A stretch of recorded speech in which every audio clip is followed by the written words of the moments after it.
A woman in rags sobs beside a fresh grave, the sky growling overhead like it knows what's coming.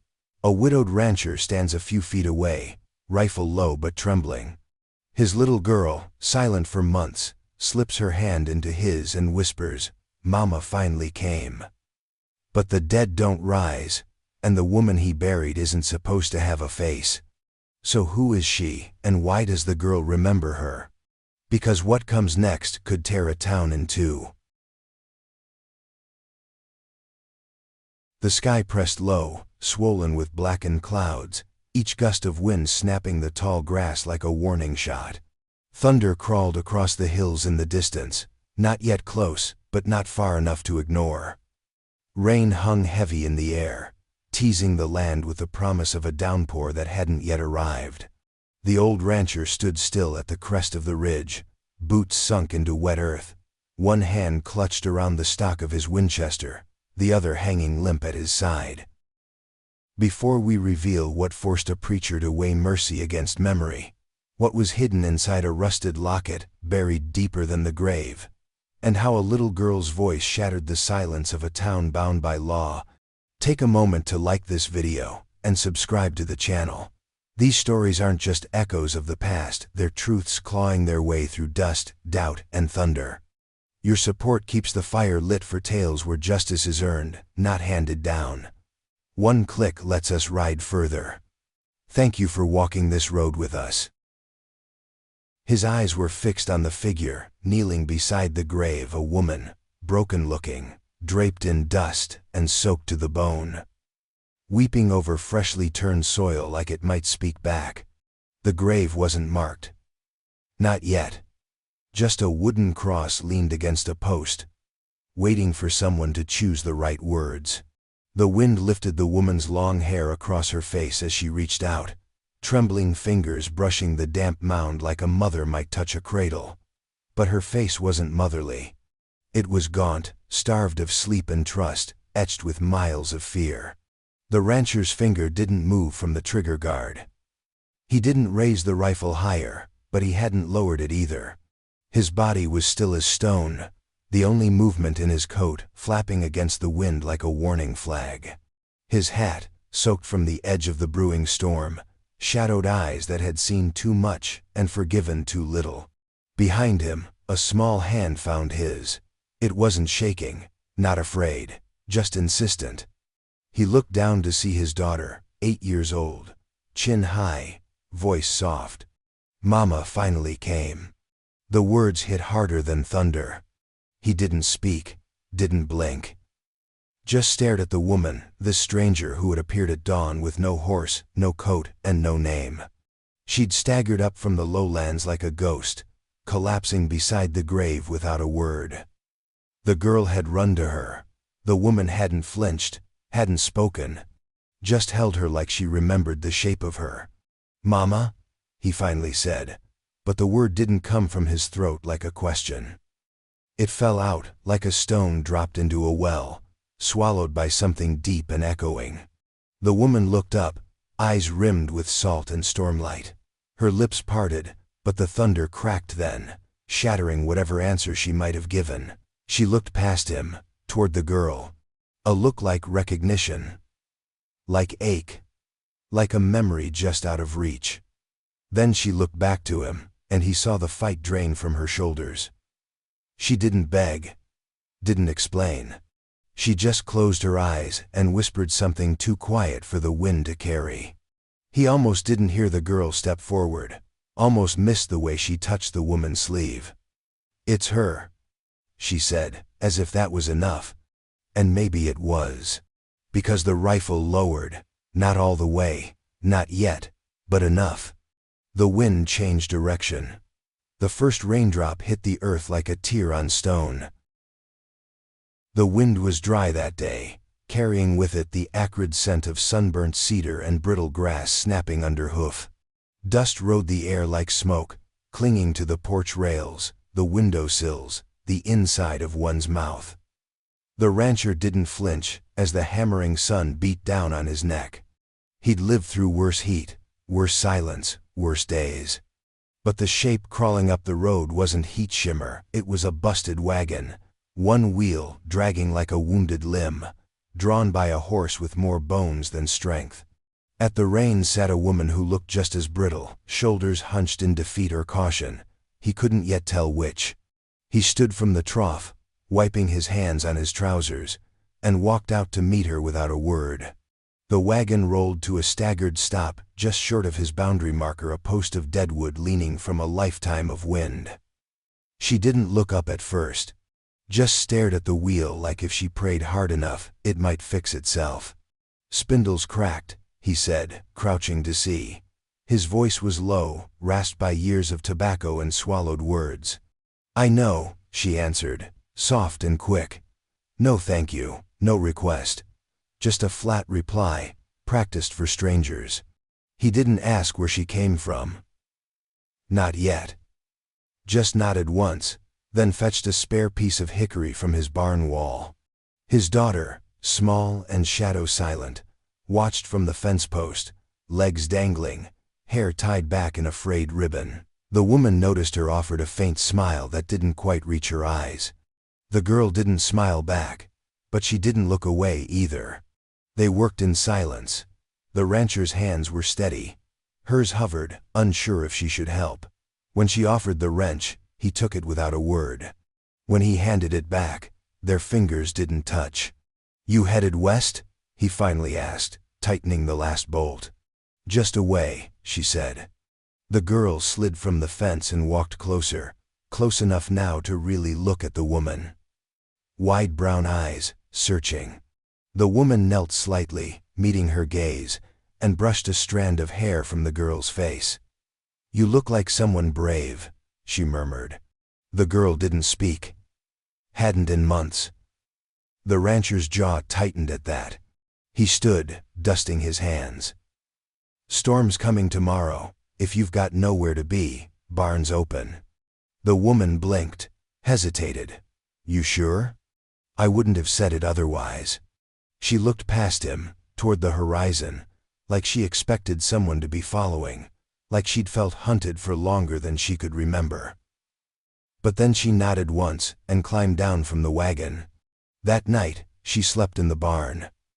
Not on the hay, but beside the door, one hand wrapped around her pack like a lifeline. She didn't ask for food, but the girl left her half an apple anyway. The woman waited until the house was quiet, then ate it in the dark, eyes always turned toward the east. The wind had died sometime after midnight, leaving the ranch steeped in a silence so thick it felt unnatural. Crickets stopped mid-chirp. The horses stood motionless in the barn, ears flicking as if they too sensed the weight in the air. Inside the house, the fire had burned low, casting shadows that twitched along the floorboards.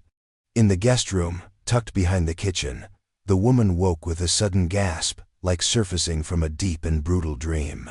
She sat bolt upright, eyes wild, breath ragged. One hand went to her throat and found the chain, thin as thread, buried beneath her shirt. She yanked it free and clutched the locket tight, fingers white around the metal. Her lips moved without sound, mouthing something between prayer and apology. Across the hall, the girl didn't sleep. She hadn't since the woman arrived. She lay on her side beneath a patchwork quilt, eyes fixed on the wooden wall between them.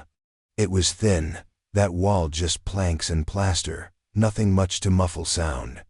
And through it, she heard everything. The sudden breath, the rustle of blankets, the sharp click of the locket snapping shut again. She pressed her ear to the boards. Heard the woman whisper a name, not hers, not yet. Morning came slow and gray. The sun barely made a dent through the clouds. The rancher was already out front, oiling the hinges of the gate when the sound came, hoofbeats, steady and official. Not fast enough to be a threat, not slow enough to ignore. The marshal rode in wearing a long duster stained by rain and trail dust. His badge wasn't shiny, but it caught the light just enough to announce its presence. He had the kind of face that didn't smile without something being taken first. "Morning," he said, tipping his hat. "Barely," the rancher answered, setting the oil can down. "Looking for someone. Aren't we all?" The marshal chuckled once, like he appreciated the resistance. Then he reached into his saddlebag and pulled out a folded sheet worn from handling, but the ink still clear. He didn't show it yet, just held it. Woman, late 20s, thin. Scar on the left hand, said to be traveling alone but might have taken up with some folks. Went missing out past Dry Fork after an incident with a posse. Heard she might be heading through these parts. The rancher didn't blink, just scratched at his beard and waited. "She dangerous?" he finally asked. "That depends," the marshal said. "On who she thinks is chasing her, or who she thinks she lost." The screen door creaked behind them. The girl stood there, silent, barefoot, clutching a biscuit. She didn't move, just looked at the marshal with an expression older than her years. "Something you want to say, little one?" the marshal asked, half kind, half suspicious. She shook her head. The marshal eyed the house, then the barn. "You see anything strange, let me know." The rancher gave nothing back but a nod. The marshal turned and rode off slow, but not far, just down to the creek, where he'd make camp for the night. Inside, the woman watched from the back window, locket clenched in her hand like it might decide her fate. The girl, still at the door, whispered for the first time in weeks, "I heard your name last night." The graveyard sat quiet on the ridge, a few crooked stones leaning toward the wind, their etchings softened by time. The earth there had always been dry and difficult, a place where only the desperate or the devout dared dig. But someone had been up there recently, someone who didn't belong. The tracks were light, deliberate. Boots, not hooves, one set, no return. It was Old Man Crawley who spotted them while out laying wildflower cuttings beside his late wife's stone. He followed the prints down toward the creek and found nothing but broken reeds and a faint scent of smoke. But he told the town anyway, told them a woman had been skulking around the graves and that someone up at the ranch was hiding a shadow. Word spread like prairie fire in a dry wind. By mid-morning, 3 neighbors had come by under the pretense of borrowing tools. One asked after the rancher's livestock. Another brought a half-rotten pie. None of them stayed long, and none of them looked him in the eye when they left. But their glances toward the barn lingered, and not one asked about the girl, who watched them from the window with her hands folded in her lap. The rancher didn't speak much that day, but he saw the way the wind carried whispers faster than it did dust. He saw the way the marshal lingered outside town, always nearby, like a bird circling above a wounded calf. Near sundown, the preacher came. A tall man with a slow drawl and a Bible that looked heavier than the gun at his hip. He didn't dismount, just stood with one hand on the saddle horn, eyes scanning the property like it might confess something if he stared hard enough. "You know who's on your land," he said. The rancher didn't answer. "She's wanted for more than just running. Word is, she's the kind that brings judgment in her wake. Whole towns burned after she passed through." Still, the rancher stayed silent. The preacher tried again. "You have a child to think of." That got a flicker in the old man's eyes. Not fire, not fear, just a flicker. "She's only ever brought kindness to the girl," he said at last. "That's more than most have done." The preacher let the silence stretch. "Mercy's a fine thing, but sometimes it's just the first step toward ruin." He rode off after that, no blessing offered, no goodbye. Just the sound of hooves fading into the brush. Inside the house, the girl sat at the kitchen table, tongue poking slightly between her lips as she focused on her drawing. Crayons spread around her like autumn leaves. When she finished, she walked to the rancher and handed him the paper. He looked at it without a word. 2 figures stood in a field of yellow, one tall, one small. The child's hand gripped the woman's. Both were smiling. The sky above them was blue. Outside, the wind picked up. Thunder rolled long and low over the hills, a sound like boots over distant earth. The rancher folded the drawing and tucked it into his shirt pocket. They were coming, he knew that now. And the circle was closing. They came at dawn, when the light was gray and the air too still for comfort. 10 men on horseback, plus the preacher in his black coat and the marshal with his badge shining like a warning. The preacher rode front, chin high, one hand resting on the leather-bound word, the other brushing against the revolver at his hip. The townsfolk rode behind him, some stern-faced, others uncertain, eyes flicking between the barn and the house, like they were trying to decide which building held the greater sin. The rancher was already waiting by the gate, boots planted, rifle in the crook of his arm, not raised, not lowered. He watched them with the stillness of a man who'd fought off wolves before and didn't see much difference in the way these men moved. The preacher didn't dismount. "It's time, Caleb," he said, voice low but sharp. "You know why we're here." "I know," the rancher replied. "The woman, where is she?" The rancher glanced toward the ridge. A faint trail led upward, barely visible in the rising light. At the top, beyond the crooked stones, a lone figure knelt beside a fresh mound of earth. The wind carried her sobs down the hill like a confession. The marshal shifted in his saddle. "We can do this easy. Or we can do it with chains." Without a word, the rancher turned and began walking up the hill. Not fast, not slow, just deliberate. Behind him, the horses clomped forward. The girl walked beside her father, barefoot in the dirt, her hand clutching his coat, her other gripping a folded drawing close to her chest. The wind picked up as they reached the plot. The grave looked raw, unsettled, no marker yet. Just the broken ground and a weathered cross leaning nearby, waiting for someone to decide what truth would be carved into it. The woman didn't turn to face them. She was kneeling, back hunched, fingers sunk into the soil like she could anchor herself there, or maybe speak to whoever lay below it. The preacher dismounted, walked closer. "Name," he said, voice stern and heavy. "Speak your name." The woman didn't answer. The preacher's voice rose. "Tell the truth now, or we drag it out of you in pieces." The rancher turned toward her. "Speak," he said, not unkind, just firm, like he was giving her a final chance to hold her own ground. Still, the woman said nothing. And then, like a crack-splitting stone, the girl stepped forward. Her voice came soft but clear, stronger than any sermon. "That's my mama." Silence fell hard. The wind paused. Even the horses stopped shifting.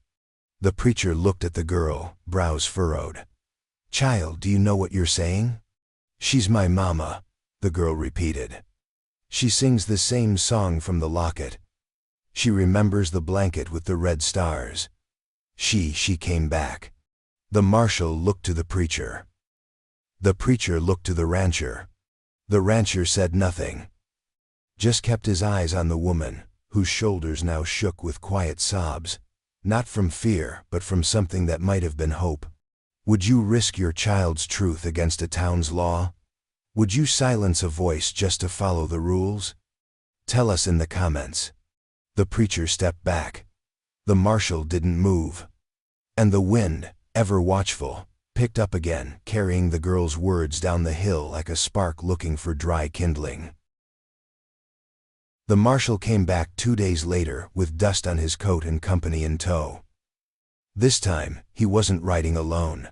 2 men flanked him federal, by the way their suits didn't fit right on horseback, and by the cold shine in their eyes. No town dust on their boots, no mercy in their pace. The rancher saw them from the porch. He didn't move, just leaned forward in his chair, fingers tightening around the arms like the wood might splinter before he let go. The girl sat by his feet, drawing quietly. The woman, now taking to feeding the hens without needing to be asked, looked up from the yard and froze. Her face didn't show fear, exactly. More like recognition. The kind of recognition that comes right before a fall. The marshal dismounted with the weight of someone sure the end had already been written. "She goes by May now," he said. But that ain't her name. The woman's hand found her pocket, clutching the locket through the fabric. She's Sarah Velen, rode with the Scythe Circuit. You remember them. The rancher did. Everyone did. A self-declared judge and jury gang, righteous in cause, cruel in execution. They'd cleaned out rustler camps, sure. But they'd lit fire to homes without warrants, left fields salted, and buried more than just men with weapons. She ran with them, the marshal said, nodding to the men behind him. Helped dig the graves, helped fill some, too. The woman stepped forward, voice steady despite the tremble in her jaw. I was never part of them. I was taken, like others. The man to the marshal's right snorted. Taken, but not rescued, huh? You wore their badge. They branded me with it, she snapped. The locket, they let me keep it. I hid the proof inside. She reached into her pocket and carefully pulled it out. The silver was dulled, the hinge worn. She opened it with both hands like it was sacred. Inside, a photo, faded, bent at the edges. A baby, small and swaddled, mouth open mid-cry. A date scribbled on the back. The marshal took it, read the year. His brows pinched. This says she was born 6 months after the circuit burned out. Because I ran, the woman said. Took what I could and ran until my feet bled. I never buried a child. I only dug one grave, my sister's. After they shot her for speaking out. The agents exchanged looks. Doubt crept into their faces like rain soaking through weak canvas. The girl stood, walked over, and took her mother's hand. She hums the song, she said. Every night, the one from the picture. The marshal stared down at the photo, then up at the woman. He looked tired, older than he had when he first arrived. You tell that story to the wrong man, he won't care about your locket. He'll care about the bodies you were near. I've lived like a fugitive every day since, she said. But not from the law. From men like you, who'd rather carry guilt on someone else's shoulders than question the badge they wear. The rancher stepped off the porch, finally moving. He walked between them, stood beside her, and looked the marshal in the eye. We done playing with stories, he said. Or are you here to listen for once? The wind kicked up again, dry and biting. Somewhere behind the clouds, thunder muttered like a secret still forming. The agents didn't reach for their cuffs. Not yet. But they didn't leave either. And the truth, for the first time, stood on its own, weather-worn, but unbending. The storm came fast, like it had been waiting just beyond the ridge for permission to strike. The first bolt cracked the sky open mid-afternoon, casting jagged light across the hills. By sundown, the wind had turned violent. Shutters slammed, loose nails screamed in their wood, and just before the rain hit, a black-coated figure stepped off a stagecoach with papers in one hand and a warrant in the other. Agent Bell was no preacher, no marshal, no man of the dust. He wore city leather, polished and creaseless. His voice was quiet but cold, clipped like every word had been scrubbed clean of doubt. He found the ranch without asking directions, like someone had already drawn him a map of guilt. He knocked once, didn't wait. Sarah Velen, he said to the woman who opened the door with the child peering behind her. And the girl. You'll both come with me. The rancher stepped in front of them. Bell didn't raise his voice, just held up a folded decree. The child's birth was never properly registered. After the Scythe Circuit was neutralized, she was relocated in an unauthorized adoption to this homestead. According to federal records, she belongs to the custody of the state until proper guardianship is determined. She belongs with me, the woman said, jaw tight. She was mine before I knew her name, the rancher added. Bell didn't blink. Neither claim holds legal weight. What holds weight is the blood on your name and the absence of ink on hers. Word spread quick. By nightfall, half the town had gathered under the eaves of the chapel, lit by lanterns swinging in the wind. Some stood with the rancher. Men who owed him fence posts, livestock, mercy. Others murmured of law and order, of doing things the right way, even if it meant losing something good. The preacher raised his voice over the storm. We stand on sacred ground. But no law, no locket can rewrite what's been broken. She's not a possession, the woman said from the back of the crowd, holding her daughter close. She's a person, my daughter. Ask her what she wants. Ask her who sings to her at night. Ask her who knew she wet the bed during thunder. Ask her who held her when her fever broke. She's 8, Belle said. She doesn't decide. She remembers, said the girl, speaking again, louder this time. I remember her. Another crack of lightning split the night, followed by a gust that tore through the crowd like judgment itself. In the chaos, the woman stumbled, her hand clutching at her chest. The locket, the one that held the photo, the proof was gone. They searched in the dark, through puddles and kicked up mud, lanterns flickering like fireflies losing faith. Belle stood dry beneath his wide-brimmed hat, watching. Finally, the girl found it. Not by sight, but by sound, a faint metallic clink against stone. She held it up, mud-smeared but intact, opened it, showed the baby's face inside. This is me, she said. This is us. The rain came heavier then, drowning out everything but breath and heartbeat. And for a moment, nobody moved, not even Belle. The storm had spoken.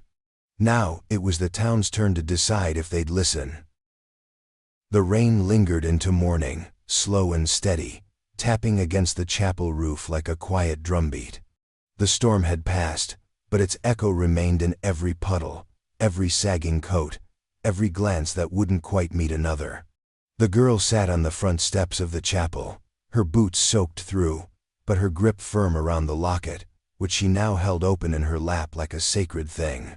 Inside it, nestled behind the photo, was something else no one had seen until now. A tiny slip of folded paper, yellowed and damp but intact. The girl had pulled it loose with careful fingers, and the woman, her mother, had gone pale the moment she saw the edge of handwriting emerge. The rancher crouched beside them and took the note gently.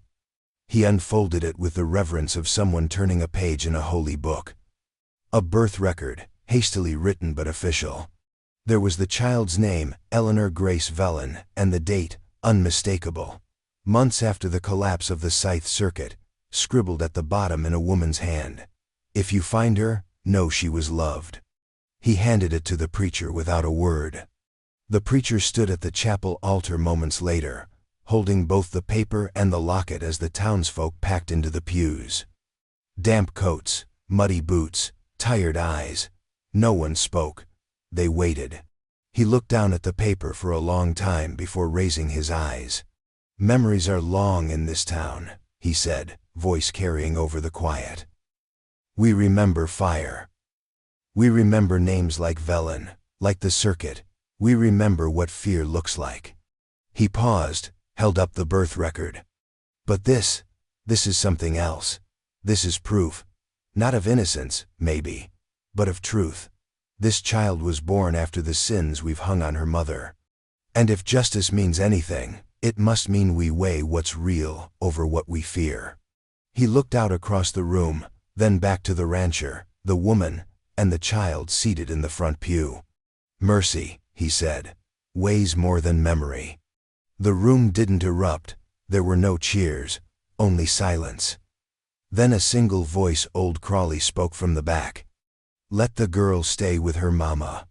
Another followed, then another, until the whole room murmured assent, not loud, but firm. Like a town laying down its guns without needing to be told.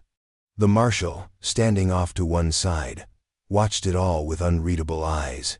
He stepped forward, pulled the badge from his chest, and turned it slowly in his hand. Then he tucked it into his coat pocket and said, Reckon that settles it. Belle, the agent, said nothing. He just exhaled through his nose, glanced once at the preacher, and left without another word, his boots squelching through the mud. The rancher stood then, moved to the woman's side. She looked up at him, startled. He didn't speak, just held out his hand. She took it. For the first time since she arrived, her eyes didn't dart toward the horizon. They stayed on him. And in the quiet between them, something old and wounded mended just enough to start again. The girl smiled, clutching the locket tight. No more whispers through walls. No more hiding in shadows. They were seen now. And they were staying. The wind had changed. It carried warmth now, curling through the tall grass like fingers combing an old scar, smoothing what had once been ragged. The days had stretched longer since the rain. Green crept back into the earth. The trees no longer bent in fear, but swayed with something lighter like relief. Down at the ridge, the graveyard looked different too. Not because the stones had moved, but because of the one that had been changed. The rancher had carved the new inscription himself. The old name was still there, weather-worn and familiar, the one that marked the spot where his wife had been laid a lifetime ago. But now, beneath it, fresh lines had been cut into the wood by his own hand. Here lies the past so love may live. He read it every time he passed, not because he needed to remember, but because he wanted to believe it. They lived quiet, now, not hidden, just still. The townsfolk came around less often, but when they did, it wasn't with suspicion. Sometimes they brought eggs, sometimes a bolt of cloth. Once, even a basket of hand-me-down books for the girl, who had taken to reading on the porch in the early evenings. Her bare feet hooked over the railing, and her hair always tangled by the wind. The woman, Sarah, May, whatever name the past had given her, now simply moved like someone who no longer feared her own footsteps. She fed the animals, helped patch the barn roof, taught the girl how to braid with wildflowers, and every so often, when she didn't think anyone was listening, she sang. The rancher didn't say much about it. He didn't have to. He was there in the way he fixed the fence before she asked, in the way he poured a second cup of coffee now, without hesitation, in the way he looked at the girl like she was his own, not because of blood, but because of the way she'd planted herself into his life like something worth protecting. That evening, the three of them sat on the porch, side by side, watching the sky as it folded itself into dusk. A thunderhead rolled across the far edge of the plains, its belly dark and swollen. Lightning flickered once, far off, just a flash, a reminder. The woman tensed, but the girl only laughed. A real laugh, loud and sudden, like it caught even her by surprise. "Think it'll rain?" she asked. The rancher leaned back, boots up on the rail. "Let it try." The woman looked at both of them, then at the sky. And for the first time, she smiled before the thunder came. Inside, the locket rested on the mantel. Closed, but not hidden. Its weight didn't feel like guilt anymore. The past hadn't disappeared. But it no longer had a say in where they sat, or how they lived, or what love looked like when it was chosen freely. What would you do if mercy felt like betrayal? Let us know, because the next story begins with a hanging that never happened.